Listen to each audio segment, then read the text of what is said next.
സാധാരണ മതങ്ങളെല്ലാം എംഫസൈസ് ചെയ്യുന്ന മനുഷ്യൻ്റെ കഴിവുകളെയാണെങ്കിൽ വേദപുസ്തകം അസന്നിഗ്ധമായി പറയുന്നു ലോകത്തിലുള്ള എല്ലാ മനുഷ്യരും പാപികളാണ്. ഒരു പാപികളാണെന്ന് മാത്രമല്ല, ആ പാപത്തിൽ നിന്ന് സ്വയം രക്ഷപ്പെടാൻ പറ്റാത്ത അവസ്ഥയിലുമാണ്. ഇതാണ് പ്രധാനമായിട്ടും മനുഷ്യൻ്റെ ക്യാരക്ടർ. അങ്ങനെയാണ് വേദപുസ്തകം നമ്മളെ പഠിപ്പിക്കുന്നത്. നമ്മൾ ഇന്നിനെ പാപത്തെക്കുറിച്ചൊക്കെ ചിന്തിക്കുകയായിരുന്നു. എന്നാൽ ഈ ഉപദേശം എന്ന് പൗലോസ് നമ്മോട് പഠിപ്പിച്ചു തുടങ്ങിയോ, അല്ലെങ്കിൽ അപ്പോസ്തലന്മാർ പഠിപ്പിച്ചു തുടങ്ങിയോ, അന്ന് തന്നെ ആ കാലഘട്ടത്തിൽ തന്നെ ആ പഠിപ്പിക്കലിനെതിരെയുള്ള വിവിധങ്ങളായ ദുരുപദേശങ്ങൾ വ്യാപരിച്ചിരുന്നു. അത് പല നൂറ്റാണ്ടുകളായി വളരുകയും പല ഫോമിൽ അത് സുവിശേഷത്തെ ആക്രമിക്കുന്ന ദുരുപദേശങ്ങളായി വരികയും ചെയ്തു. വേദപുസ്തകത്തിൽ തന്നെ കാണുന്ന ഈ അപ്പോസ്തലിക ഉപദേശത്തെ വ്യാജവൽക്കരിക്കുന്ന അല്ലെങ്കിൽ വഴിതെറ്റിക്കുന്ന രണ്ട് ദുരുപദേശങ്ങളെ വേദപുസ്തകം തന്നെ കൈകാര്യം ചെയ്യുന്നുണ്ട്. അതിലൊന്ന് ന്യായപ്രമാണവാദമാണ്. ഗലാത്യ ലേഖനം മുഴുവൻ ആ ഒരു ഒറ്റ ദുരുപദേശത്തെ എതിർക്കാൻ വേണ്ടി എഴുതിയതാണ്. നിങ്ങൾ എങ്ങനെ വഞ്ചിക്കപ്പെട്ടുവെന്നും എങ്ങനെ ക്രൂശിതനായ ക്രിസ്തുവിനെ നിങ്ങളുടെ മുമ്പിൽ വരച്ച് കിട്ടിയിട്ടും നിങ്ങൾ ക്ഷുദ്രം ചെയ്തവരെ പോലെ മയങ്ങിപ്പോയത് എങ്ങനെയാണെന്ന് ചോദിച്ചുകൊണ്ട് വളരെ വേദനയോടെ പൗലോസ്, ഈവൻ പത്രോസ് വരെ കുരുങ്ങുമെന്നുള്ള പേടിയിൽ പൗലോസ് എഴുതി വെച്ച കാര്യമാണ്. അവിടെ ഗലാത്യ ലേഖനത്തിലാണ് പറയുന്നത്, ഞങ്ങൾ നിങ്ങളോട് അറിയിച്ചതല്ലാത്ത വേറൊരു സുവിശേഷം അത് വരുന്നതും എഴുന്നേൽക്കുന്നതും ആ സഭയ്ക്കും പറയുന്നവനും എല്ലാം ശാപമായി തീരും എന്ന് ദൂതൻ പോലും വന്ന് പറഞ്ഞാലും അത് ശാപമായി തീരുമെന്ന് പൗലോസിൻ്റെ വേദനയും മുന്നറിയിപ്പും ഗലാത്യ ലേഖനത്തിൽ നമ്മൾ കാണുന്നത് ന്യായപ്രമാണവാദം എന്ന ദുരുപദേശത്തിന് എതിരെയാണ്.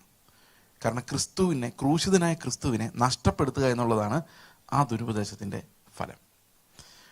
പിന്നീട് നമ്മൾ മുൻപോട്ട് പോകുമ്പോൾ പത്രോസിൻ്റെ ലേഖനത്തിൽ നമ്മൾ ഇന്നലെ വായിച്ച 2 പത്രോസ് 3:15 മുതലുള്ള ഭാഗങ്ങൾ വായിക്കുമ്പോൾ പത്രോസ് പറയുന്നുണ്ട്, പൗലോസ് പറഞ്ഞ പല കാര്യങ്ങളും മനസ്സിലാകാത്തവർ അതിനെ കോട്ടിക്കളഞ്ഞ് വിവിധങ്ങളായ ദുരുപദേശങ്ങൾ കൊണ്ടിറങ്ങിയിട്ടുണ്ട്.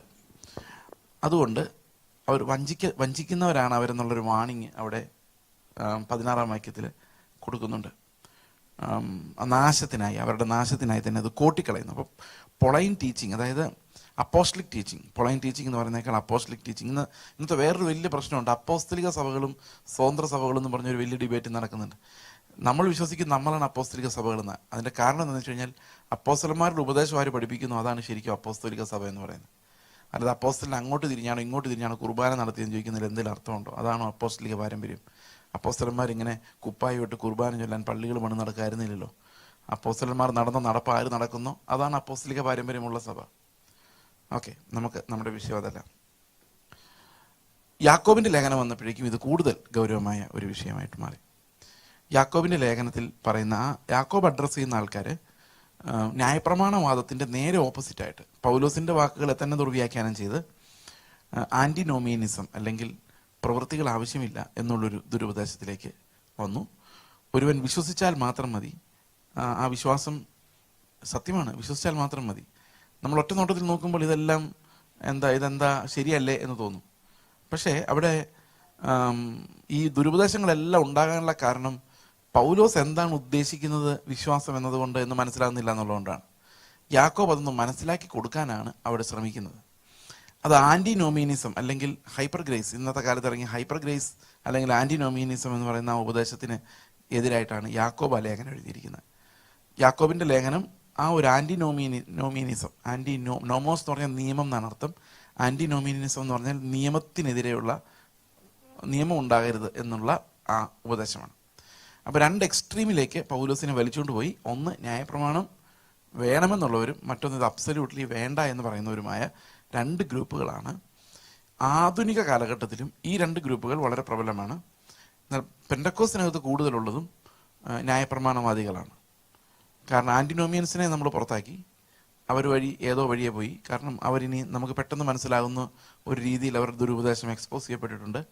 എന്നാൽ ന്യായപ്രമാണവാദികളുടെ ദുരുപദേശം അത്രയൊന്നും എക്സ്പോസ് ചെയ്യപ്പെട്ടിട്ടില്ല. അതെങ്ങനെയാണ് പൗലോസ് എഴുതിയ ഗലാത്യ ലേഖനം ഒന്നും കൂടെ നമ്മൾ വായിക്കേണ്ടത് അതുകൊണ്ടാണ്. ആ ഒരു ദുരുപദേശത്തെ പൗലോസ് എങ്ങനെയാണ് കൈകാര്യം ചെയ്തത് അതുപോലെ തന്നെ ഇന്നും ഈ ദുരുപദേശത്തെ കൈകാര്യം ചെയ്യേണ്ടതായിട്ടുണ്ട്. ന്യായപ്രമാണവാദം അല്ലെങ്കിൽ പ്രമാണങ്ങളിലൂടെ വിശ്വാസത്തിൻ്റെ കൂടെ പ്രവൃത്തികൾ കൂട്ടിച്ചേർക്കുന്ന ദുരുപദേശം. For salvation it's not faith alone എന്ന് പറഞ്ഞു കഴിയുമ്പോൾ ദാറ്റ് ബിക്കംസ് എ ഹെറസി. അതൊരു ദുരുപയോഗമാണ്, ദുരുപദേശമാണ്. ഫെയ്ത്ത് പ്ലസ് വർക്ക്സ് എന്നുള്ളത് ഒരു ദുരുപദേശമാണ്. ഫെയ്ത്ത് പ്ലസ് ഒബീഡിയൻസ് ദുരുപദേശമാണ്. കാരണം for salvation it is faith alone. എന്നാൽ ഒരു വർക്കും ഇല്ല എന്ന് പറയുന്നതും ദുരുപദേശമാണ്. കാരണം we are saved by a faith, we are saved by faith but not by a faith that comes alone എന്നാണ് നവീകരണകർത്താക്കൾ പറഞ്ഞത്. അതായത് നമ്മൾ വിശ്വാസത്താൽ മാത്രമാണ് രക്ഷിക്കപ്പെടുന്നത്, പക്ഷെ ഒറ്റയ്ക്ക് വരുന്ന വിശ്വാസമല്ല, അത് ഒരു പ്രവൃത്തിയെ പ്രൊഡ്യൂസ് ചെയ്യാൻ കഴിവുള്ള വിശ്വാസമാണ്. പക്ഷെ വിശ്വാസം മാത്രമാണ്. നമുക്കത് ആ ഒരു അപ്പോസ്റ്റലിക് ഉപദേശത്തിൻ്റെ ആ ഒരു ഭാഗവും കൂടെ നമുക്ക് മനസ്സിലായെങ്കിലേ ഈ ദുരുപദേശങ്ങൾ എവിടെയാണ് നിൽക്കുന്നതെന്ന് നമുക്ക് ക്ലിയർ ആയിട്ട് ഗ്രാസ്പ് ചെയ്യാൻ സാധിക്കുള്ളൂ.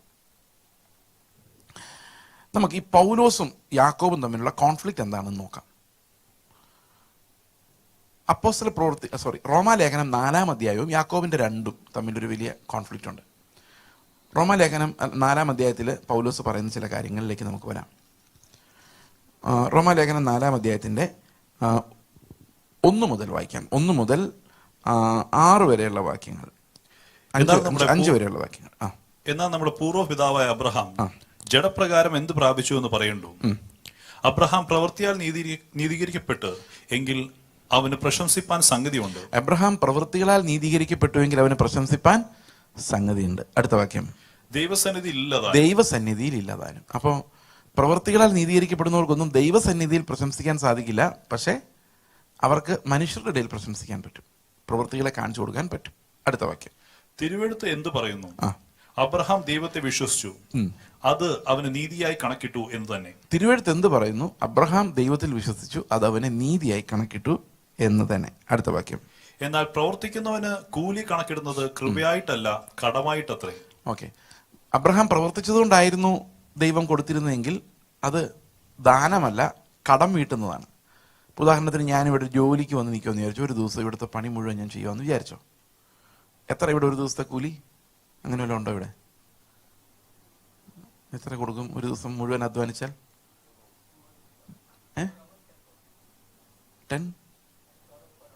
$10 പെർ അവർ. ഓ, ഓക്കെ, ഭയങ്കര കൂലിയാണല്ലോ. ഓക്കെ, എന്തേലും ആട്ടെ. അപ്പോൾ ഒരു ദിവസം 8 മണിക്കൂർ അല്ലെ 10 മണിക്കൂർ വർക്ക് ചെയ്താൽ $100 അല്ലേ? ഗ്രേറ്റ്, കൊള്ളാം പരിപാടി. അപ്പം ഞാനിവിടെ രാവിലെ തൊട്ട് വൈകിട്ട് വരെ വർക്ക് ചെയ്തിട്ട് പോകാൻ നേരത്ത് പാസ്റ്റർ വിളിച്ചിട്ട് എനിക്കൊരു $100 തന്നിട്ടുണ്ട്, പറയാണ് കൃപയാന്ന് വിചാരിച്ചാൽ മതി എന്ന് പറഞ്ഞാൽ ഞാൻ എന്ത് പറയും?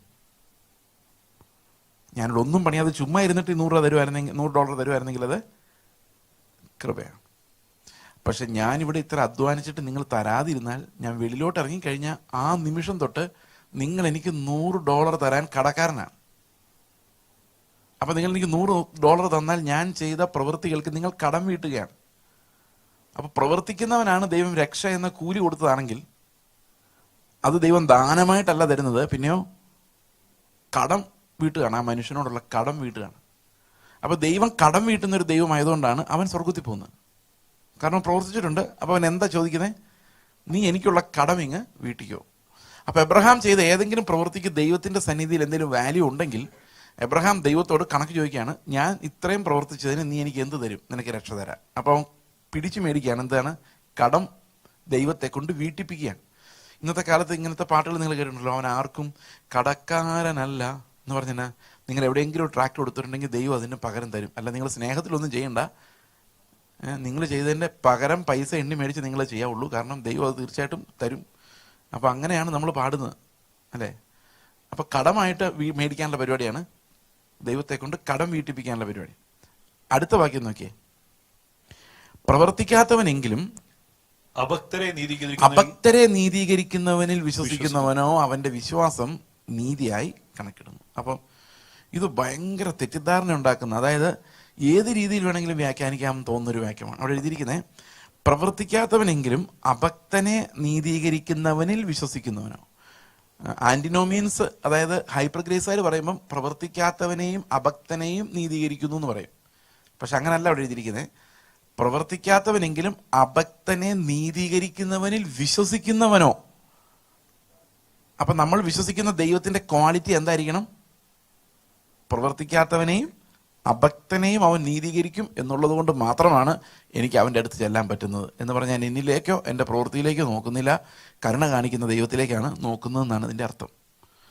ഓക്കെ, ഇനി നമ്മൾ യാക്കോബിന്റെ ലേഖനം 2:21 വായിക്കുമ്പം അവിടെ എഴുതിയിരിക്കുന്നത്, ഇവിടെ പറഞ്ഞിരിക്കുന്നത് എന്താ? എബ്രഹാം ദൈവത്തിൽ വിശ്വസിച്ചു, അത് അവന് നീതിയായി കണക്കിട്ടു. യാക്കോബിന്റെ ലേഖനം 2:21 എന്താ പറയുന്നത് നോക്കിയേ?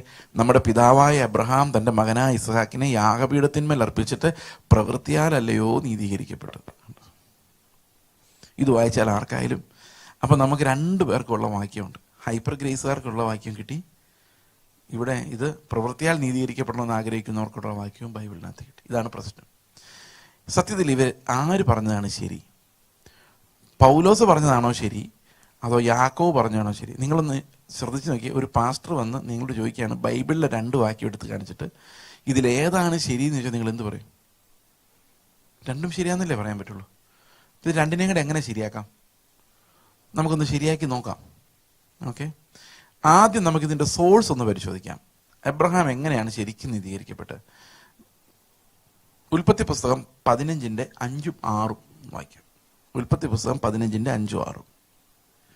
പിന്നെ അവൻ അവനെ പുറത്തു കൊണ്ടുചെന്ന്, നീ ആകാശത്തേക്ക് നോക്കുക, നക്ഷത്രങ്ങളെ എണ്ണുവാൻ കഴിയുമെങ്കിൽ എണ്ണുക എന്ന് കൽപ്പിച്ചു. ഓക്കെ, നിന്റെ സന്തതി ഇങ്ങനെയാകും എന്ന് അവനോട് കൽപ്പിച്ചു. അടുത്ത വാക്യം. അവൻ യഹോവയിൽ വിശ്വസിച്ചു, അത് അവന് നീതിയായി കണക്കിട്ടു. അപ്പോൾ ബൈബിളിൽ പൗലോസ് പറയുന്നതാണോ ശരി, യാക്കോബ് പറയുന്നതാണോ ശരി? ഇത് ഉൽപ്പത്തി 15 ഇസ്മായിൽ ഉണ്ടാകുന്നത് അടുത്ത അധ്യായത്തിലാണ്. അപ്പം യാഗപീഠത്തിൽ കിടത്തുന്നത് പിന്നെയും ഇസ്ഹാക്ക് ഉണ്ടായ ശേഷമാണ്.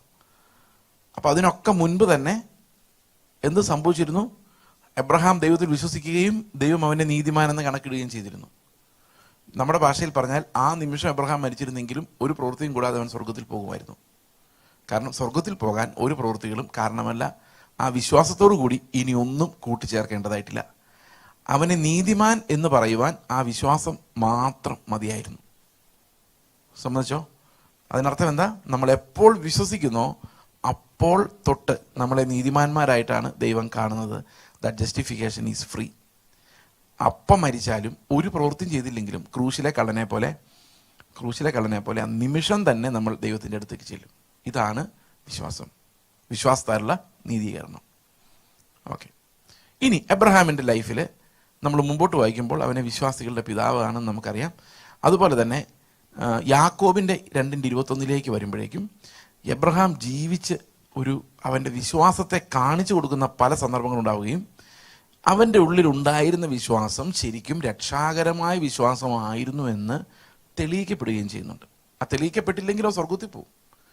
ഞാൻ പറയുന്നതിൻ്റെ അർത്ഥം എന്താണെന്ന് വെച്ച് കഴിഞ്ഞാൽ, ആ പ്രവൃത്തി അവൻ ചെയ്തത് കൊണ്ടല്ല അവൻ സ്വർഗത്തിൽ പോകുന്നത്. ആ പ്രവൃത്തി ചെയ്യിപ്പിച്ച വിശ്വാസം അവനിൽ അന്നേ ഉണ്ടായതുകൊണ്ടാണ്. ആ ഫെയ്ത്ത് ആണ് അവനെ നീതീകരിക്കുന്നത്, പ്രവൃത്തികളല്ല. പക്ഷെ എന്താണ് യാക്കോബ് പറയുന്നത് നമുക്ക് നോക്കാം. യാക്കോബ് 2-ാം അധ്യായത്തിന്റെ 14-ാം വാക്യം വായിക്കാം.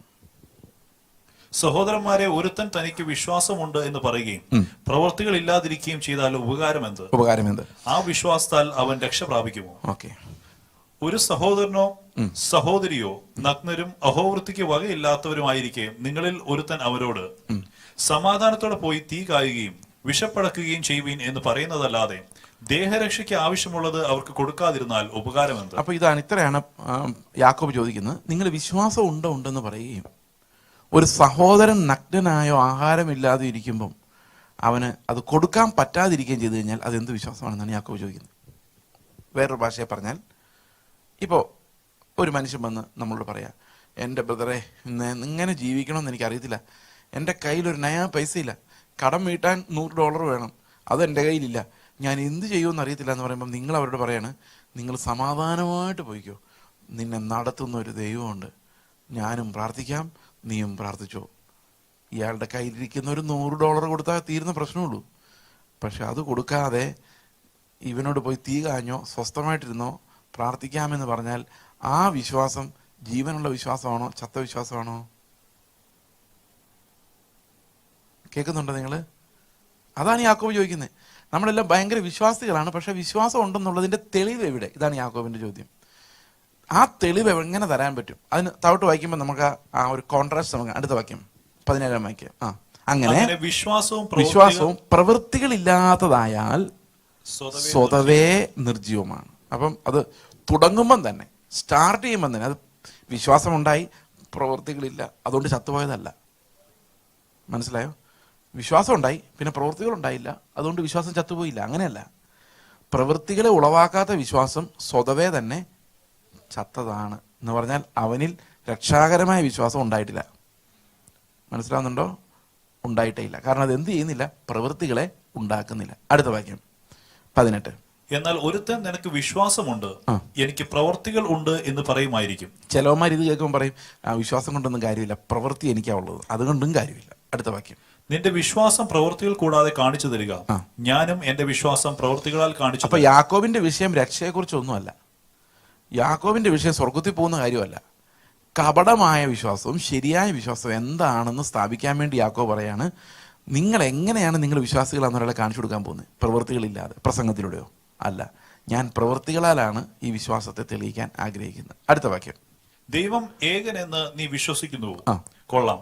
പിശാചുക്കൾ അങ്ങനെ വിശ്വസിക്കുകയും വിറക്കുകയും ചെയ്യും. അപ്പൊ ഇവിടെ പുതിയൊരു കഥാപാത്രം വന്നിരിക്കുകയാണ്. ആരാണത്? പിശാച്. പിശാചിന്റെ പ്രത്യേകത എന്തെന്നറിയോ? He's the most doctrinally correct person എന്ന് പറയാൻ പറ്റുമോ എന്നറിയാൻ മേല. He's more doctrinally correct than the best theologian in the world. അതാണ് ഇന്നത്തെ കാര്യം. ലോകത്തിലെ ഏറ്റവും വലിയ ദൈവശാസ്ത്രത്തിനേക്കാളും അവന് ഉപദേശം അറിയാം, ഡോക്ടറിന് അറിയാം. ദൈവം ത്രിയേകനാണെന്നും ഏകനാണെന്നും അറിയാം. ദൈവം ഏകനാണെന്നുള്ള വലിയൊരു വിശ്വാസമാണ്. അതവനറിയാം. പിതാവും പുത്രനും പരിശുദ്ധാത്മാവും ദൈവമാണെന്നും അറിയാം. ആ യേശുക്രിസ്തു ദൈവമാണെന്ന് യഹോവസാക്ഷികൾക്ക് ഇതുവരെ മനസ്സിലായിട്ടെങ്കിലും സാത്താന് പണ്ടേ അറിയാം. നമ്മള് പാപികൾക്ക് വേണ്ടി യേശുക്രിസ്തു മരിച്ചു എന്നുള്ളത് സാത്താൻ അറിയാം. പക്ഷെ അവൻ പാപിയാണ്, പക്ഷെ ഒരു പ്രയോജനം അവനില്ല. ഉപദേശപരമായ കാര്യങ്ങളെല്ലാം അറിയാം. ദൈവം ത്രിയേക ദൈവമാണെന്ന് അവനറിയാം, പക്ഷെ അതുകൊണ്ട് അവന് യാതൊരു പ്രയോജനമില്ല. ദൈവം ഏകനാണെന്ന് പറഞ്ഞാലും അതുകൊണ്ട് അവനൊരു പ്രയോജനമില്ല, വിറയ്ക്കാന്ന് മാത്രമേ ഉള്ളൂ. അതുകൊണ്ട് അവന് യാതൊരു നേട്ടവും ഉണ്ടാകുന്നില്ല. അപ്പം ഈ ത്രിയേക ദൈവത്തെക്കുറിച്ച് പഠിച്ചാൽ നമുക്ക് എന്താ നേട്ടം? നമുക്ക് എന്തെങ്കിലും നേട്ടമുണ്ടോ? ദൈവം ത്രിയേകനാണെന്ന് നിങ്ങൾ വിശ്വസിക്കുന്നുണ്ടോ? ഉണ്ടോ? എന്താ പ്രയോജനം അങ്ങനെ വിശ്വസിച്ചാൽ?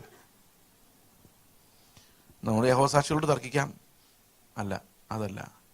അതിന് വലിയൊരു ഉദ്ദേശമുണ്ട്. കാരണം ത്രിയേക ദൈവത്തെക്കുറിച്ച് മനസ്സിലാക്കാതെ നമുക്ക് വിശുദ്ധീകരണത്തെക്കുറിച്ച് പഠിക്കാൻ പറ്റില്ല. നിങ്ങൾ ചോദിക്കുമോ അതൊക്കെ ചുമ്മാ പറയാം? അങ്ങനെയല്ല. നമ്മളെ വിശുദ്ധീകരിക്കുന്നത് പിതാവ് പുത്രന് നൽകിയ സ്നേഹമാണ്, അഗപ്പെ. കർത്താവ് പറയുന്നുണ്ട്, നാം ഒന്നായിരിക്കുന്നത് പോലെ അവരും നമ്മിൽ ഒന്നാകേണ്ടതിന്. അപ്പം നമ്മൾ സഭയായിട്ട് ചിന്തിക്കുമ്പം ഞങ്ങൾ ഒന്നാണെന്ന് പറയാനുള്ള അടിസ്ഥാനം എന്താ? അവൻ ഒന്നായിരിക്കുന്ന പോലെ. അപ്പൊ വിശുദ്ധീകരണത്തിന്റെ ഫൗണ്ടേഷൻ തന്നെ ത്രിയേക ദൈവത്തിലാണ്. ഞാൻ എന്തുകൊണ്ട് എൻ്റെ ഭാര്യയെ സ്നേഹിക്കണം എന്ന് വെച്ച് കഴിഞ്ഞാൽ, പിതാവ് പുത്രനെ സ്നേഹിച്ച അതേ അൺകണ്ടീഷണൽ ലവ് ആണ് എനിക്ക് തന്നേക്കുന്നത്. ഞാൻ ആ സ്നേഹമാണ് എൻ്റെ ഭാര്യയ്ക്ക് അല്ലെ ഭർത്താവിന് നൽകേണ്ടത്. അപ്പോൾ ആ സ്നേഹത്തിന്റെ വ്യാപാരമാണ് നടക്കുന്നത്. അപ്പം ത്രിയേക ദൈവം എന്നുള്ള ഉപദേശം വളരെ പ്രധാനമാണ്. ദൈവം അബ്സല്യൂട്ട് മോണോതീസ്റ്റ്, അതായത് പുത്രനും പരിശുദ്ധാത്മാവും ഒന്നും ഇല്ലാതെ ഒരൊറ്റ ദൈവമായിരുന്നെങ്കിൽ അവൻ സ്നേഹമാണെന്ന് പോലും നമുക്ക് പറയാൻ പറ്റില്ല. കാരണം ആരെ സ്നേഹിക്കാനാണ്? നിത്യത്തിൽ ആരും ഇല്ല. അപ്പോൾ ഓരോ ഉപദേശവും ജീവനുള്ളതായിട്ട് നമുക്ക് എടുക്കാം, അക്ഷരങ്ങളായിട്ട് നമുക്ക് എടുക്കാം. പിശാചിന്റെ കാര്യങ്ങളെല്ലാം അറിയാം, പക്ഷെ ആ വിശ്വാസത്തിന് എന്തില്ല? ജീവനില്ല. അതുകൊണ്ട് അവന് യാതൊരു പ്രയോജനവുമില്ല. ഇന്ന് പല ആളുകളും പിശാചിന്റെ വിശ്വാസമുള്ളവരാണ്. അവർക്ക് ഉപദേശങ്ങളെല്ലാം കറക്റ്റ് അറിയാം, പക്ഷെ അത് എന്തിനു വേണ്ടിയാണ് എന്ന് അവർക്കറിയില്ല. യേശുക്രിസ്തു പാപികളെ രക്ഷിക്കാൻ വന്നു എന്ന് അവർക്കറിയാം, പക്ഷെ അതുകൊണ്ട് എനിക്കെന്ത് പ്രയോജനമാണെന്ന് അവർക്ക് അറിയില്ല. ദൈവം ത്രിയേക ദൈവമാണെന്നറിയാം, സഭയെക്കുറിച്ച് അറിയാം, എല്ലാം അറിയാം, പക്ഷെ അതുകൊണ്ട് എനിക്കെന്താണ്, എന്നിൽ എന്താണ് മാറ്റം ഉണ്ടാകുന്നുള്ള കാര്യം അറിയില്ല. അതിനർത്ഥം ആ ഫെയ്ത്ത് ഡെഡാണ് എന്നാണ്. അങ്ങനെയുള്ള വിശ്വാസം അതിൻ്റെ സ്വതവേ തന്നെ സ്റ്റാർട്ട് ചെയ്യുമ്പോൾ തന്നെ ഡെഡാണ്. അതുകൊണ്ട് ആകെയുള്ള പ്രയോജനം നിങ്ങൾക്കൊരു നല്ല സഭയിൽ എത്തിച്ചേരാമെന്നുള്ളതല്ലാതെ യേശു ക്രിസ്തുവിലേക്ക് എത്തുവാൻ ഈ വിശ്വാസം അപര്യാപ്തമാണ്. കാരണം ആ വിശ്വാസം നിങ്ങളിൽ ജീവനെ ഉളവാക്കുന്നില്ല. ഇവിടെ ഈ യാക്കോബ് സത്യത്തിൽ ചെയ്യുന്നത് പിശാചിന്റെ വിശ്വാസവും എബ്രഹാമിന്റെ വിശ്വാസവും തമ്മിലുള്ള വ്യത്യാസം എന്താണെന്ന് പഠിപ്പിക്കുകയാണ്. പിശാചിന്റെ വിശ്വാസത്തിന്റെ പ്രശ്നം അവൻ വിശ്വസിക്കുന്നുണ്ട്, പക്ഷെ അതുകൊണ്ട് അവന് പ്രയോജനമില്ല, ജീവനില്ല.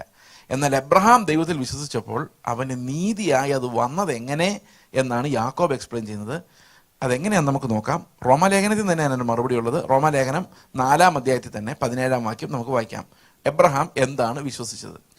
മരിച്ചവരെ ജീവിപ്പിക്കുകയും. 2 കാര്യങ്ങളാണ്. മരിച്ചവരെ ജീവിപ്പിക്കുകയും ഇല്ലാത്തതിനെ ഉള്ളതുപോലെ വിളിക്കുകയും ചെയ്യുന്നവനായി താൻ വിശ്വസിച്ച ദൈവത്തിന്റെ ദൃഷ്ടിയിൽ അവൻ നമുക്ക് എല്ലാവർക്കും പിതാവാകേണ്ടതിന് തന്നെ. അപ്പം 2 കാര്യങ്ങളാണ് എബ്രഹാമിന്റെ വിശ്വാസത്തിൽ നമ്മൾ കാണുന്നത്. 1, മരിച്ചവരെ ജീവിപ്പിക്കുന്ന ദൈവം. 2, ഇല്ലാത്തതിനെ ഉള്ളതുപോലെ വിളിച്ചു വരുത്തുന്ന ദൈവം.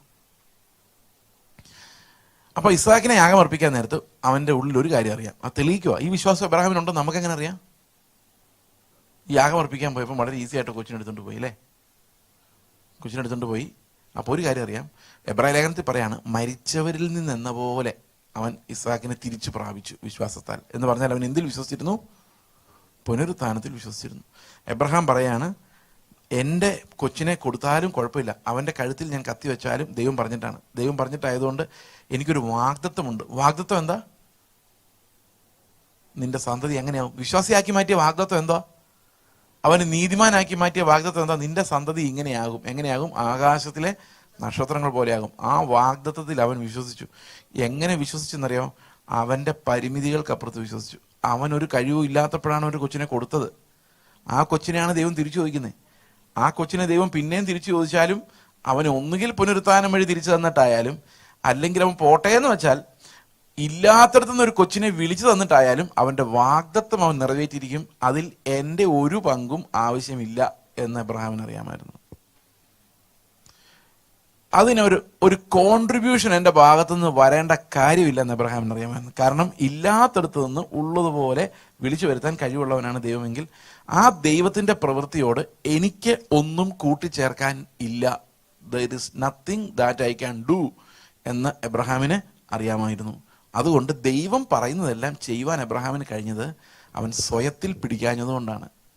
അപ്പം ഈ വിശ്വാസത്തിന്റെ 2 തലങ്ങൾ. 1, ഈ ഇസ്ഹാക്കിനെ അറുത്താലും യാഗമർപ്പിച്ചാലും അവൻ എനിക്ക് പുനരുത്ഥാനത്തിൽ എന്ന പോലെ അവനെ തിരിച്ചു തരും. അതല്ലെങ്കിൽ ഇല്ലാത്തടത്തുനിന്ന് കുഞ്ഞിനെ വിളിച്ച് ഇതാ നീ എബ്രഹാമിന്റെ മകനാ എന്നും പറഞ്ഞു തരാൻ അവന് കഴിയും. ഇത് 2ഉം ദൈവം ചെയ്തു. പുനരുത്ഥാനത്തിൽ ഇസ്ഹാക്കിനെ കൊടുത്തു, ഇല്ലാത്തടത്തു നിന്ന് നമ്മളെ വിളിച്ച് മക്കളായി കൊടുത്തു. അത് 2ഉം എബ്രഹാമിന്റെ ഫെയ്ത്ത് ആയിരുന്നു. ആ ഫെയ്ത്ത് എങ്ങനെ പ്രവൃത്തിയിൽ വന്നു എന്നാണ് യാക്കോബ് കാണിക്കുന്നത്. യാക്കോബ് 21 പറയുന്ന ആ ഡ്രമാറ്റിക് സ്റ്റേറ്റ്മെന്റ്, അവൻ പ്രവൃത്തിയാൽ അല്ലയോ നീതീകരിക്കപ്പെട്ടെന്ന് പറയാൻ കാരണം അത് യഥാർത്ഥത്തിൽ യാക്കോബ് ഉദ്ദേശിക്കുന്നത് അവന്റെ പ്രവൃത്തികളിലൂടെ അവന്റെ വിശ്വാസത്തെ കാണിച്ചു തന്നില്ലേ, വിശ്വാസം ഉണ്ടെന്ന് അവൻ നീതീകരിച്ചില്ല എന്ന്. കാരണം അതിന്റെ അടുത്ത വാക്യത്തിൽ 22-ാം വാക്യത്തിൽ പറയുന്നത് നോക്കി എന്താണ്? 2:22, യാക്കോബ് 2:22. യാക്കോബ് 2:22 അവന്റെ പ്രവൃത്തിയോടുകൂടെ വിശ്വാസം വ്യാപരിച്ചു എന്നും പ്രവൃത്തിയാൽ വിശ്വാസം പൂർണ്ണമായി എന്നും നീ കാണുന്നുവല്ലോ എന്ന് പറഞ്ഞാൽ എൻ്റെ അർത്ഥം ആ വിശ്വാസം കംപ്ലീറ്റ് ആണെന്ന് ഒരു മനുഷ്യന് മനസ്സിലാകുന്നതും അല്ലെ, ആ വിശ്വാസം എതിരെ വ്യാപരിച്ചിരുന്നു. അവനിൽ അന്നേരം ഉണ്ടായിരുന്ന വിശ്വാസം ഈ പ്രവൃത്തിയിലെല്ലാം നമുക്ക് കാണാൻ പറ്റുന്നുണ്ട്. സത്യം പറഞ്ഞാൽ ഈ മകനെ യാഗം അർപ്പിച്ചില്ലായിരുന്നെങ്കിലും, നമ്മൾ ജീവിതത്തിന്റെ പല സ്ട്രഗിലൂടെ കടന്നുപോയില്ലായിരുന്നെങ്കിലും, നമ്മളെ രക്ഷിക്കുവാൻ ദൈവം നമുക്ക് തന്ന വിശ്വാസം മതി എന്ത് ചെയ്യാൻ? നമ്മളെ സ്വർഗത്തിൽ കൊണ്ടുപോകാൻ. അതിലൂടെ നമ്മളൊന്നും കൂട്ടിച്ചേർക്കേണ്ട കാര്യമില്ല. എന്നാൽ വിശ്വാസമുള്ളവർക്ക് അതനുസരിച്ചുള്ള പ്രവൃത്തികളിലേക്ക് നടക്കാൻ പറ്റും, ക്രിസ്തുവിന്റെ നീതിയിലേക്ക് പോകാൻ പറ്റും. വിശ്വാസമില്ലാത്തവർക്ക് അത് കഴിയുകയില്ല. അപ്പം ഇതാണ് ആ ഉപദേശങ്ങളുടെ സിങ്കിങ് എന്ന് പറയുന്നത്. Okay, we are saved by faith alone, but not by a dead faith, but by living faith that leads us to holy works assigned to us by God. ഇതാണ് പൗലോസ് പറയുന്നത് എഫേസ്യർ 2:10 വാക്യത്തിൽ പറയുന്നത്. 8, 9, 10 വായിക്കാം. 8, 9, 10. കൃപയാൽ അത്രേ നാം വിശ്വാസം മൂലം രക്ഷിക്കപ്പെട്ടിരിക്കുന്നത്, അതിന് നിങ്ങൾ കാരണമല്ല, ആരും പ്രശംസിക്കാതിരിക്കേണ്ടതിന് പ്രവൃത്തികളും കാരണമല്ല. ഇത് നമുക്ക് ഫസ്റ്റ് ലൈൻ. അടുത്ത ലൈൻ നോക്കിക്കേ, നാം അവന്റെ കൈപ്പണിയായി. അപ്പൊ വിശ്വാസമുള്ളവരെ മാത്രം അങ്ങനെ പണിയാൻ പറ്റുള്ളൂ. അവന്റെ കൈപ്പണിയായി ക്രിസ്തു യേശുവിൽ സൽപ്രവൃത്തികൾക്കായിട്ട് ക്രിസ്തു യേശുവിൽ സൃഷ്ടിക്കപ്പെട്ടവരാണ്. അപ്പം നമ്മളെ ഒരു പുതിയ കൈപ്പണി നടക്കുന്നുണ്ട്. ഏദൻ തോട്ടത്തിലൊരു കൈപ്പണി നടന്നായിരുന്നു, അതുപോലെ രണ്ടാമതൊരു കൈപ്പണി നടക്കുന്നുണ്ട്. ക്രിസ്തുവിൽ നമ്മെ ഇങ്ങനെ പണിതെടുക്കുന്നുണ്ട്. എന്തിനു വേണ്ടിയാണെന്നറിയോ? നമുക്ക് മാത്രം ചെയ്യാൻ പറ്റുന്ന ചില പ്രവൃത്തികളുണ്ട്. അത് ദൈവം നമുക്കായി മുന്നൊരുക്കി വെച്ചിട്ടാണ് നമ്മളെ ആ കൈപ്പണിയിലൂടെ നടത്തുന്നത്. ദൈവം ഓരോ എക്സസൈസിലൂടെ, നമുക്കറിയാം ഇപ്പം മാത്തമാറ്റിക്സിലെ ഒരു ചാപ്റ്റർ പഠിച്ചു കഴിഞ്ഞാൽ അതിൻ്റെ താഴെ കുറേ പ്രോബ്ലംസ് കാണും. ഞാൻ ഫിസിക്സാണ് പഠിച്ചത്. അപ്പോൾ നമുക്ക് ഈ ഓരോ ചാപ്റ്റർ കഴിയുമ്പോഴും കുറേ പ്രോബ്ലംസ് കാണും. അതിൻ്റെ ആദ്യത്തെ പ്രോബ്ലംസ് ഒക്കെ വളരെ സിമ്പിളായിരിക്കും. കുറച്ചുകൂടെ കഴിയുമ്പോൾ ടഫ് അവസാനം വരുമ്പോഴേക്കും ഒരു നക്ഷത്രം അതിനകത്ത് കാണുമായിരുന്നു. പണ്ട് അങ്ങനെ ഈ NCERT ബുക്കിൽ സ്റ്റാർഡ് ക്വസ്റ്റ്യൻസ് എന്ന് പറഞ്ഞ് വരുമായിരുന്നു. അതിനർത്ഥം ഇത് നക്ഷത്രം എണ്ണാതെ തീർക്കാൻ പറ്റില്ല എന്നുള്ളതാണ് എൻ്റെ കാര്യം. അപ്പോൾ നമ്മുടെ ജീവിതത്തിൽ അങ്ങനെയാണ്. ഈ വിശ്വാസത്തിൻ്റെ പഠിപ്പിക്കൽ എന്ന് പറഞ്ഞൊരു പരിപാടിയുണ്ട്. അത് നമുക്കായി മുന്നൊരുക്കിയിരിക്കുന്ന സൽപ്രവൃത്തികളിലൂടെ നമ്മൾ നടക്കുമ്പോഴാണ് ഈ വിശ്വാസത്തിൻ്റെ പഠിപ്പിക്കൽ നടക്കുന്നത്. അത് നമ്മൾ എന്തെങ്കിലും പ്രവൃത്തികൾ ചെയ്തിട്ടല്ല, ദൈവം നമ്മളെ നടത്തി ചെയ്ത്, അത് വിശ്വാസം ഉണ്ടാക്കാൻ വേണ്ടിയല്ല, സ്വർഗത്തിൽ കൊണ്ടുപോകാൻ വേണ്ടിയല്ല. ഈ വിശ്വാസത്തിലൂടെ നമ്മൾ നടന്ന് ആ സൽപ്രവൃത്തികൾ പൂർത്തിയാക്കുക, വിശ്വാസത്തെ കാണിക്കുക, വിശ്വാസം ജീവനാക്കി മാറുക, അത് നമ്മൾ അനുഭവിക്കുക. അതിനുവേണ്ടിയാണ് ദൈവം നമ്മളെ അങ്ങനെ നടത്തുന്നത്. ഇനി നമുക്ക് ഈ സഭയെ ബാധിക്കുന്ന ചില ദുരുപദേശങ്ങളിലേക്ക് നമുക്ക് നോക്കാം. ഇതെന്താണ് ഇതിൻ്റെ ഈ അന്ത്യകാലത്ത് ഇത് നമ്മൾ പഠിക്കേണ്ടതിൻ്റെ ആവശ്യമെന്ന് ചോദിച്ചാൽ, പലതരം ദുരുപദേശങ്ങൾ ലോകത്തുണ്ടെങ്കിലും ചിലതൊക്കെ പാസ്റ്റർ നേരത്തെ പറഞ്ഞത് വളരെ ഒബ്വിയസ് ആണ്. ഒബ്വിയസ് ആയിട്ടുള്ള ദുരുപദേശങ്ങൾ നമ്മളങ്ങനെ മൈൻഡ് ചെയ്യേണ്ട കാര്യമില്ല. ഇപ്പോൾ ഉദാഹരണത്തിന് നമ്മുടെ പിള്ളേർ ചിലപ്പം സ്കൂളിൽ പോയിട്ട് വരുമ്പം ഇന്ത്യയിലൊക്കെ ഈ നോട്ടുമായിട്ട് വരും, റുപ്പി നോട്ട്. അത് റുപ്പി നോട്ടിൻ്റെ പേര് മാത്രമേ ഉള്ളൂ, ചിൽഡ്രൻസ് ബാങ്ക് ഓഫ് ഇന്ത്യ എന്നൊക്കെ ആയിരിക്കും അത് ടൈപ്പ് ചെയ്തിരിക്കുന്നത്. കണ്ട 50 രൂപ പോലെയൊക്കെ ഒരു സൈഡ് നോക്കിയായിരിക്കും, മറ്റേ സൈഡ് ബ്ലാങ്ക് ആയിരിക്കും. അങ്ങനത്തെ നോട്ടുകൾ കണ്ടിട്ടുണ്ടോ നിങ്ങൾ? ഈ പിള്ളേർക്ക് കളിക്കാൻ വേണ്ടി കൊടുക്കുന്ന നോട്ടുകൾ. അവരത് വെച്ച് കച്ചവടമൊക്കെ ചെയ്യും, സാധനങ്ങൾ വിൽക്കും, ഇങ്ങനെ പരിപാടികൾ ചെയ്യും. അത് വെച്ച് നിങ്ങൾ ആരെങ്കിലും പറ്റിച്ചിട്ടുണ്ടോ? ഇതേവരെ പറ്റിച്ചിട്ടില്ല. പക്ഷെ പറ്റിക്കാൻ വേണ്ടിയുള്ള നോട്ടുകളുടെ പ്രത്യേകത എന്തായിരിക്കും? അത് ഒറിജിനലിനോട് വളരെ ക്ലോസ് ആയിരിക്കും. ഒരു മൈനർ അബറേഷനിലൂടെ നമ്മളെ വഞ്ചിച്ച് കളയും. അതാണ്, ഒരു ചെറിയ വര മാറിപ്പോയാൽ മതി. അങ്ങനെയാണ് ചതിക്കുന്ന ഉപദേശങ്ങൾ വരുന്നത്.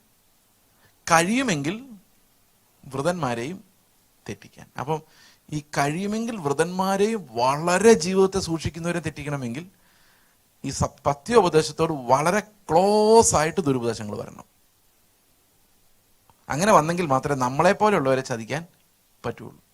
അല്ലാതെ നാളെ ഒരുത്തൻ ഞാൻ ക്രിസ്തു എന്ന് പറഞ്ഞു വന്നാൽ നിങ്ങൾ ആരെങ്കിലും പോവോ കൂടെ? ഒരാളും പോവില്ല.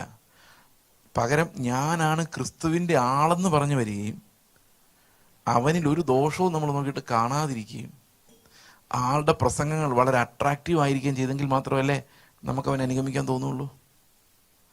ഞാനൊരു കള്ളുകുടിയനോ വ്യഭിചാരിയോ മോഷ്ടാവോ ആയിട്ട് നിങ്ങൾക്ക് അറിയാമെങ്കിൽ എനിക്ക് നിങ്ങളെ വഞ്ചിക്കാൻ പറ്റുമോ?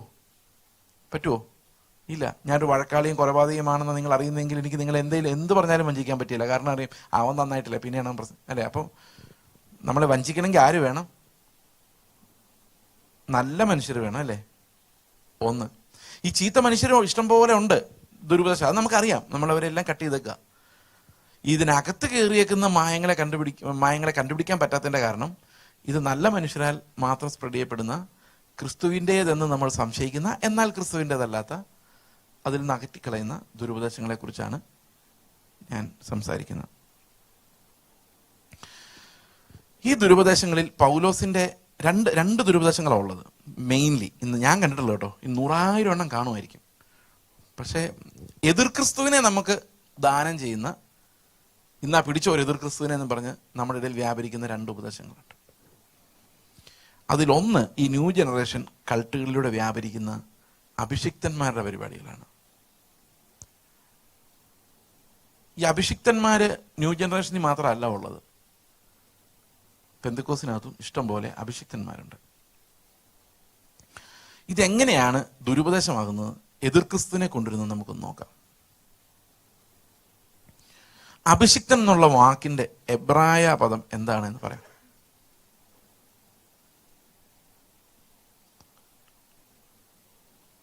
മെസ്സിഹ. അഭിഷിക്തൻ എന്നുള്ള വാക്കിന്റെ ഗ്രീക്ക് എന്തെന്നറിയോ? ക്രിസ്റ്റോസ്. അപ്പോൾ നമ്മൾ ഇനി അഭിഷിക്തൻ നിങ്ങളോട് സംസാരിക്കുന്ന പറയുമ്പോൾ എന്താ ഉദ്ദേശിക്കുന്നത്? ഇനി കുറച്ചു നേരം മെസ്സിഹ നിങ്ങളോട് സംസാരിക്കും. എതിർ ക്രിസ്തുവിന് വരാൻ ഇതിലും വലിയ വഴി ആവശ്യമുണ്ടോ? ഇത് പിന്നെ നമ്മൾ അറിവില്ലായ്മ കൊണ്ട് പറയുന്നതാണ്. നമുക്കതങ്ങ് ക്ഷമിക്കാം. കാരണം നമ്മൾ ഈ അഭിഷിക്തം എന്ന് പറയുമ്പോൾ അത്രയൊന്നും ഉദ്ദേശിക്കുന്നില്ല. പക്ഷെ നമുക്ക് ഒന്നും കൂടെ ഈ അഭിഷിക്തം എന്ന് പറയുന്ന ആൾക്കാർ ഒന്നുകൂടി ചോദിക്കാം, നിങ്ങൾ എന്തർത്ഥത്തിലാണ് ഈ അഭിഷിക്തം എന്ന് പറഞ്ഞത്? പറയും നമുക്കെല്ലാം അഭിഷേകമുള്ളൂ എന്നുള്ള അർത്ഥത്തിലേ ഉള്ളൂ. അങ്ങനെയാണെങ്കിൽ നമ്മളെല്ലാവരെയും വിളിക്കണ്ടേ അഭിഷിക്തൻ എന്ന്? വിളിക്കണ്ടേ? അഭിഷേകമുള്ള സകലരും അഭിഷിക്തരാണെങ്കിൽ അല്ലേ, ഇവിടെ ഇരിക്കുന്ന എല്ലാവരെയും എന്താ വിളിക്കണം? വിളിക്കണ്ടേ? പക്ഷെ ഇവരാരെ മാത്രമേ വിളിക്കുന്നുള്ളൂ? ഈ സ്റ്റേജിൽ നിൽക്കുന്ന ശുശ്രൂഷകരെ മാത്രമാണ് അഭിഷിക്തൻ എന്ന് വിളിക്കുന്നത്. ഇതിനകത്തുള്ളൊരു ഡിസപ്ഷൻ എന്താണെന്ന് വെച്ച് കഴിഞ്ഞാൽ, നമുക്ക് അഭിഷിക്തൻ എന്ന് വിളിക്കപ്പെടുന്ന ആള്, ആ വിളിയുടെ അർത്ഥം എന്തു ആയിക്കോട്ടെ, അദ്ദേഹം ഒരു രോഗിയോട് പറയാണ്, നീ എഴുന്നേറ്റ് നടക്കുക. അവൻ എഴുന്നേറ്റ് നടന്നു, സന്തോഷമുള്ളൂ, ഒരു കുഴപ്പമില്ല, അങ്ങനെ എല്ലാവരും എഴുന്നേറ്റ് നടക്കട്ടെ, നോ പ്രോബ്ലം. രോഗശാന്തി ശുശ്രൂഷ ചെയ്യുന്നതുകൊണ്ട് കുഴപ്പമില്ല. ബൈബിളിൽ പറഞ്ഞിരിക്കുന്ന ഏതെങ്കിലും ഒരു കൃപാവരം പാസ്റ്റേഴ്സ് ചെയ്യുന്നതുകൊണ്ട് കുഴപ്പമില്ല. പക്ഷേ ഒരു കാര്യം മാത്രം ഈ അഭിഷിക്തന്മാര് ഏറ്റെടുക്കരുത് അവരുടെ ഡ്യൂട്ടി ആയിട്ട്. എന്താണെന്നറിയോ? പ്രാർത്ഥന.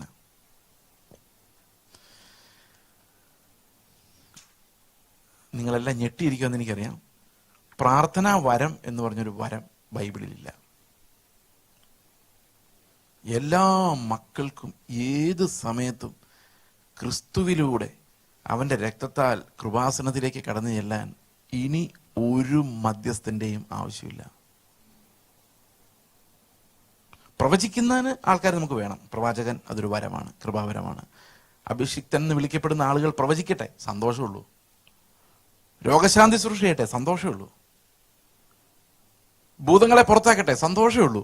പക്ഷെ പ്രാർത്ഥിക്കാൻ ഇവർ ഇടവിൽ നിൽക്കുമ്പോഴാണ് പ്രശ്നം. അതെന്താണ് പ്രശ്നം എന്ന് ചോദിച്ചു കഴിഞ്ഞാൽ, ഞാൻ പ്രാർത്ഥിച്ചാൽ ഫലിക്കാത്ത കാര്യങ്ങൾ, ദൈവം കേൾക്കാത്ത കാര്യങ്ങൾ, വേറൊരാൾ പ്രാർത്ഥിച്ചാൽ ദൈവം കേൾക്കും എന്നുണ്ടെങ്കിൽ അതിനർത്ഥം നമുക്കും ദൈവത്തിനുമിടയിൽ ആ മധ്യസ്ഥൻ ആവശ്യമായിരിക്കുന്നു എന്നാണ്. കേൾക്കുന്നുണ്ടോ? ഒന്നുകൂടെ കേൾക്കണോ? ഞാനിപ്പോൾ ദൈവത്തോടൊരു കാര്യം പറഞ്ഞ് പ്രാർത്ഥിക്കാമെന്ന് വിചാരിച്ചോ, അന്നേരം ദൈവം പറയാം, എടാ നീ പ്രാർത്ഥിച്ചാൽ ഞാൻ കേൾക്കും. അങ്ങനെയാണെങ്കിൽ നിങ്ങളുടെ ചർച്ചയിൽ ഒരു അഭിഷിക്തനെ വെക്കേണ്ട കാര്യമുണ്ടോ? നീ അവന് കുറച്ച് പൈസ കൊടുത്ത് അവനെ കൊണ്ട് പ്രാർത്ഥിപ്പിക്കുക, എന്നീലേ ഞാൻ കേൾക്കുള്ളൂ എന്ന് പറയുന്ന ആലോചിക്കുക. ദൈവം എന്തോ ഒരു കുഴപ്പമില്ല അതിനകത്ത്. നിങ്ങൾ എന്താ ഇങ്ങനെ ഇരിക്കുന്നേ? അതായത് മക്കളെല്ലാം ദൈവത്തോട്, അപ്പനോട് പ്രാർത്ഥിക്കണമെന്നാണ് അപ്പൻ്റെ ആഗ്രഹം. നിങ്ങളിട വിടാതെ പ്രാർത്ഥിക്കാൻ പറഞ്ഞേക്കുന്ന അഭിഷിക്തന്മാരോടല്ല, നമ്മളോട് എല്ലാവരോടുമാണ്. അത് അങ്ങോട്ടും ഇങ്ങോട്ടും ഓർത്ത് പ്രാർത്ഥിക്കണം. മനസ്സിലാവുന്നുണ്ടോ? ഞാൻ നിങ്ങൾക്ക് വേണ്ടി പ്രാർത്ഥിക്കുന്ന പോലെ തന്നെയാണ് നിങ്ങൾ എനിക്ക് വേണ്ടി പ്രാർത്ഥിക്കുന്നത്. കാരണം എത്ര അഭിഷിക്തൻ എന്ന് പേരുള്ളവനുണ്ടെങ്കിലും പ്രാർത്ഥനയുടെ അവകാശം മാത്രം പൗലോസ് ആർക്കും കൊടുത്തിട്ടില്ല, അപ്പോസ്തലന്മാർ ആർക്കും കൊടുത്തിട്ടില്ല. കാരണം യേശുക്രിസ്തു അല്ലാതെ വേറെ ആർക്കും പിതാവിൻ്റെ അടുത്ത് നമ്മുടെ കാര്യങ്ങൾ പറയാൻ പറ്റില്ല. നമ്മൾ പലപ്പോഴും കർത്താവ് എനിക്ക് മധ്യസ്ഥം നിൽക്കുന്നല്ല വിശ്വസിക്കുന്നത്, കുറച്ചും കൂടെ അഭിഷേകമുള്ള എൻ്റെ പാസ്റ്റർ എൻ്റെ കാര്യം പ്രാർത്ഥിച്ച് ദൈവത്തോട് നേടിത്തരുമെന്നാണ് ഇന്ന് പൊതുവെ വിശ്വാസികളെല്ലാം വിചാരിച്ചിരിക്കുന്നത്. That is seeking an Antichrist. കാരണം ദൈവത്തിനും മനുഷ്യരുടെയും ഇടയിൽ ഇന്ന് ഗ്യാപ്പ് എന്ന് പറഞ്ഞൊരു സാധനമില്ല. ഇത് കത്തോലിക്കരുടെ മധ്യസ്ഥന്മാരും പെന്തക്കോസുകാരുടെ മധ്യസ്ഥന്മാരും തമ്മിലുള്ള ആകെയുള്ള വ്യത്യാസം, കത്തോലിക്കരുടേത് ഓൾറെഡി മരിച്ചു പോയവരും പെന്തക്കോസുകാരുടേത് ഇന്ന് മരിക്കാത്തവരുമാണെന്നുള്ളതല്ലാതെ ആ തിയറി സെയിം തന്നെയാണ്. ഒന്നുകൂടെ ആലോചിച്ച് നോക്കി, സംഗതി ശരിയാണോ ഞാൻ പറയുന്നത്? അതായത് കത്തോലിക്കര് ദൈവത്തിൻ്റെ അടുത്തോട്ട് പോകുന്നേ ഇല്ല. അവരെങ്ങോട്ടാണ് പോകുന്നതെന്ന് ചോദിച്ചു കഴിഞ്ഞാൽ അവർ മധ്യസ്ഥന്മാരുടെ അടുത്തോട്ടാണ് പോകുന്നത്. മാതാവെ ഞങ്ങൾക്ക് വേണ്ടി അപേക്ഷിക്കണം. അതിൽ ഏറ്റവും വലിയ തമാശ ഉണ്ണീശോയെ ഞങ്ങൾക്ക് വേണ്ടി അപേക്ഷിക്കണം. എനിക്ക് ഏറ്റവും വലിയ തമാശയായിട്ട് തോന്നിയിട്ടുള്ളത്, ഉണ്ണീശോയെ ഞങ്ങൾക്ക് വേണ്ടി അപേക്ഷിക്കണമേ. ആരോട്? വലിയ യേശുവിനോട്. അതായത് കന്യാമറിയമൊക്കെ പ്രാർത്ഥിക്കുമ്പോൾ അവർ പറയുന്നത് എന്താ? ഞങ്ങൾ ഇതപ്പം അമ്മ പറഞ്ഞ മകൻ കേൾക്കാതിരിക്കുമെന്നൊക്കെ ചോദിക്കുന്നില്ലേ? അപ്പം ആരോടാ അപേക്ഷിക്കുന്ന? ആരോടാ? അത് പിതാവിനോടാന്ന് പറഞ്ഞാൽ ആകെ പ്രശ്നവും. കാരണം ഭാര്യ ഭർത്താവ് പോലെ ആയിപ്പോവും. അത് പറ്റില്ല.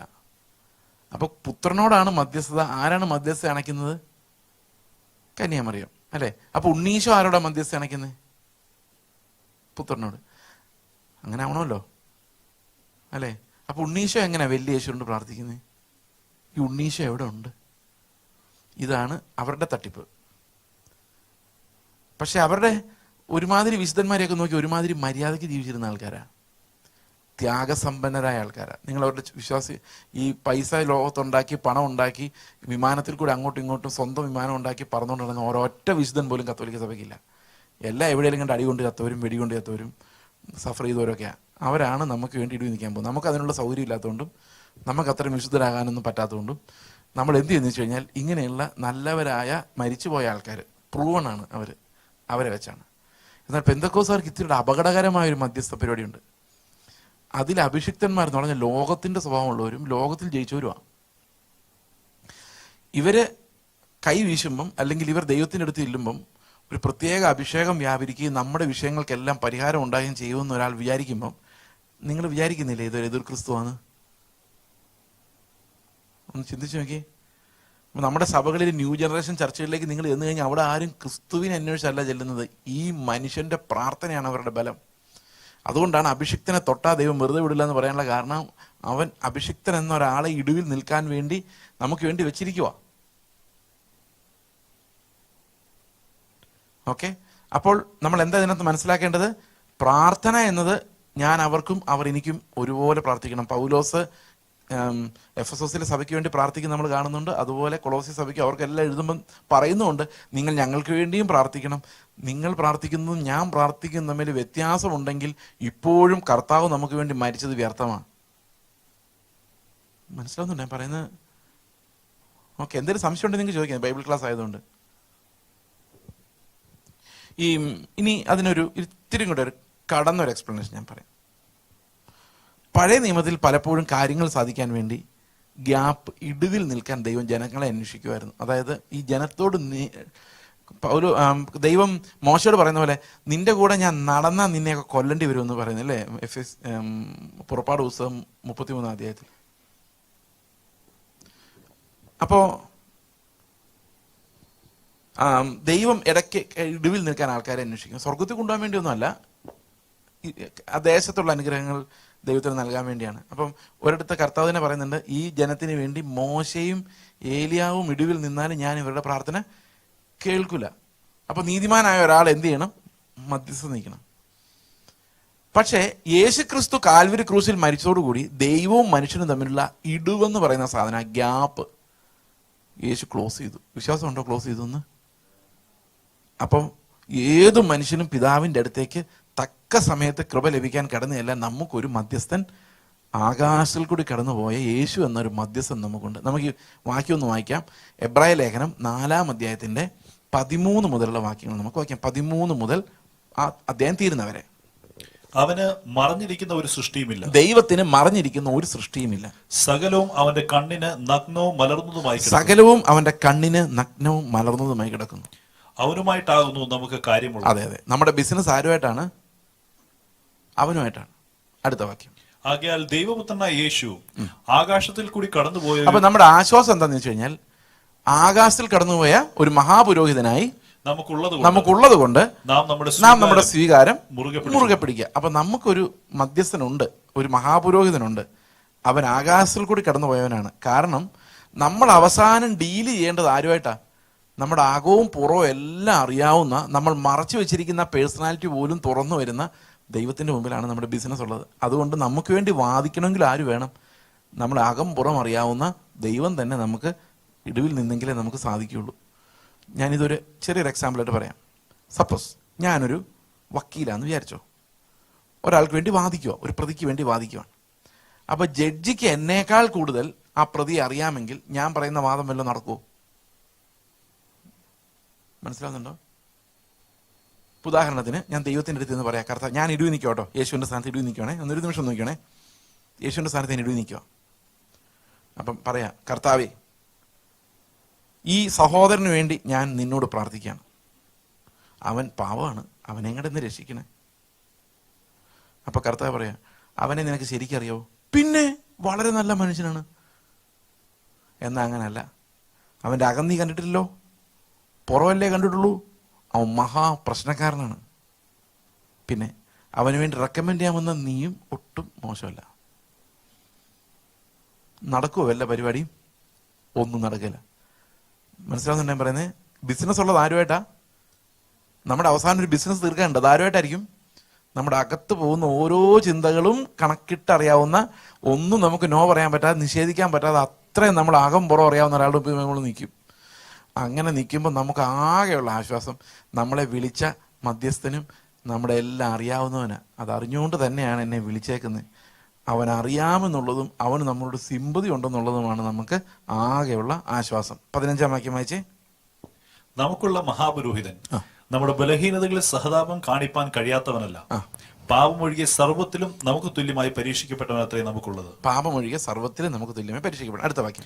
അതുകൊണ്ട് കരുണ ലഭിപ്പാനും തത്സമയത്തിന് സഹായത്തിനുള്ള സഹായത്തിനുള്ള കൃപ ലഭിപ്പാനുമായി നാം ധൈര്യത്തോടെ കൃപാസനത്തിന് അടുത്ത് ചെല്ലുക. ആരൊക്കെയാ ചെല്ലാവുന്നത്? ആർക്കൊക്കെ ചെല്ലാം? മധ്യസ്ഥനില്ലാതെ ആർക്കൊക്കെ ചെല്ലാം? പറ. വിശ്വസിക്കുന്ന എല്ലാവർക്കും. യേശുവിന്റെ രക്തം ആർക്കെല്ലാം ഗുണകരമായിട്ടുണ്ടോ അവർക്കെല്ലാവർക്കും പിതാവിന്റെ സന്നിധിയിൽ ഏതു സമയത്തും കടന്നു ചെല്ലാം. ഇന്ന് പല ചർച്ചകളിലും, ന്യൂ ജനറേഷൻ ചർച്ചകളിൽ സംഭവിക്കുന്നത്, അഭിഷേകത്തിന്റെ ഒരു മൊത്തവ്യാപാരിയായി ഒരു ആളും ആ ആളിൽ നിന്ന് ചില്ലറ വ്യാപാരം നടത്തുന്ന കുറെ അസിസ്റ്റൻസും, ഇനി ആരെങ്കിലും ശുശ്രൂഷയിൽ വളരണമെങ്കിൽ ഇവരുടെ കൈവെപ്പില്ലാതെ, ഇവരുടെ ആശീർവാദമില്ലാതെ നടക്കാത്ത അവസ്ഥയും ആയിട്ടുള്ളൊരു സ്ലേവറിയാണ് ഇന്ന് ന്യൂ ജനറേഷൻ ചർച്ചകളിൽ കാണുന്നത്. പലപ്പോഴും നമ്മുടെ ഇടയിലും, സാധാരണ പെന്തക്കോസ്തുകാരുടെ ഇടയിലും ഇങ്ങനെയുള്ള അഭിഷിക്തന്മാർ എഴുന്നേൽക്കാറുണ്ട്. അതുകൊണ്ട് പ്രിയ സഹോദരങ്ങളെ, ഞാനും നിങ്ങളും തമ്മിലുള്ള ആകെയുള്ള വ്യത്യാസം നിങ്ങളെക്കാൾ ഞാൻ വിശുദ്ധനാണെന്നുള്ളതോ നീതിമാനാണെന്നുള്ളതോ അല്ല. ദൈവം കൃപാവരങ്ങളെ വിതരണം ചെയ്യുന്നതിലുള്ള വ്യത്യാസമാണ്.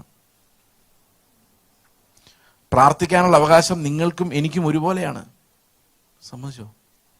ദൈവത്തിൻ്റെ അടുത്ത് കടന്നു ചെല്ലാൻ, ഒരു കാര്യം പറയാനും നമുക്ക് യേശുക്രിസ്തു എന്നൊരു അഡ്വക്കേറ്റ് പോരാതെ വരികയില്ല.